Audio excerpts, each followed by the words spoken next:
মোটামুটি মন্দিরটা দেখে তোমরা অনেকেই আন্দাজ করতে পেরেছো যে মন্দিরটা কোথাকার।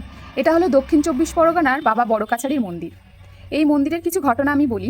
তখন মানুষ পূজা দিতে যেত, যার যেমন সামর্থ্য সেই হিসাবেই পূজা দিত। এখন সরকার বদলের পরেও মানুষ যখন পূজা দিতে যাচ্ছে সেখানে কিন্তু 1000 থেকে 2000 টাকার দক্ষিণা দাবি করছে, না হলে কিন্তু তুমি পূজা দিতে পারবে না। ঠিক এই গত শনিবার কিছু মানুষ বা প্রতিদিনই ওখানে যায়, পূজা দিতে গিয়েছিল। সেই সময় তাদের কাছে সে 400 টাকায় দক্ষিণা দিয়েছিল, কিন্তু তার কাছ থেকে দক্ষিণা হিসাবে 1000 টাকা চাওয়া হয়। সে বলেছিল যে আমি গরিব মানুষ, আমি 400 টাকার বেশি দিতে পারবো না।